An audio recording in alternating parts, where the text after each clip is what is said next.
गणेश चतुर्थी का व्रत हर साल भाद्रपद माह के शुक्ल पक्ष की चतुर्थी तिथि के दिन रखा जाता है। इस दिन गणेश जी की कथा पढ़नी और सुननी बेहद ज़रूरी होती है। इसके बिना आपका व्रत अधूरा माना जाता है। आइए कथा प्रारंभ करते हैं। एक समय की बात है, पूर्व काल में सभी राजाओं में श्रेष्ठ राजा नल हुए थे और उनकी रूपवती भार्या का नाम दमयंती था। श्रापवश राजा नल को अपना राजपाट खोना पड़ा और अपनी पत्नी से भी वियोग सहना पड़ा था। तब महर्षि सर्वंग के परामर्श से रानी दमयंती ने इस महासंकट विनाशक गणेश चतुर्थी का व्रत किया था और अपने पति को प्राप्त किया था। श्रापग्रस्त राजा नल के ऊपर विपत्तियों का पहाड़ अचानक से टूट पड़ा। एक दिन डाकुओं ने राजा के महल में जाके सारा धन, गजशाला से हाथी, घुड़शाला से घोड़े चुरा लिए थे तथा पूरे राजमहल को अग्नि से जला दिया था। वहीं राजा नल भी अपना राजपाट जुए में हार चुके थे। असहाय राजा नल अपनी पत्नी के संग वन में प्रस्थान कर चुके थे।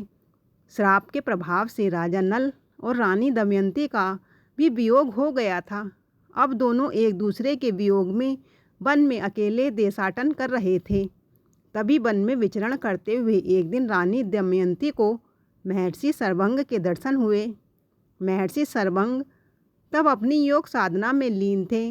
रानी दमयंती अत्यंत पीड़ा में महर्षि सर्वंग के समक्ष उपस्थित हो गई और उन्हें मन ही मन प्रार्थना करने लगी। तभी महर्षि अपनी साधना से बाहर आए और रानी दमयंती को अपने समक्ष पाया और मंद स्मृति से उनकी ओर देखने लगे। जैसे ही रानी ने महर्षि को देखा, वो उनके चरणों में गिरकर विलाप करने लगी और प्रार्थना करने लगी, हे प्रभु, आप सर्वज्ञ हैं, आपसे कुछ नहीं छुपा है। मैं अपने प्राणप्रिय पति के वियोग में यहाँ बन बन भटक रही हूँ। मैं कब अपने पति को प्राप्त कर पाऊँगी, यह बताने की कृपा करें, हे मुनिश्रेष्ठ। रानी दमयंती की करुण वाणी सुनकर महर्षि ने कहा, हे परम पतिव्रता, आप चिंता ना करें। श्रापवश ही आपको इस कठिन परिस्थिति से गुजरना पड़ रहा है। अतः आप भाद्रपद के कृष्ण पक्ष को आने वाली परम संकटनाशिनी चतुर्थी के दिन भगवान गणेश जी के एकदंत स्वरूप की पूजा करें और पूरा दिन आहार लिए बिना और रात्रि को चंद्रमा का पूजन कर अपने व्रत का समापन करें। अगर आप ये व्रत पूर्ण श्रद्धा, भाव और भक्ति से करेंगी तो आपको आपके पति अवश्य प्राप्त होंगे।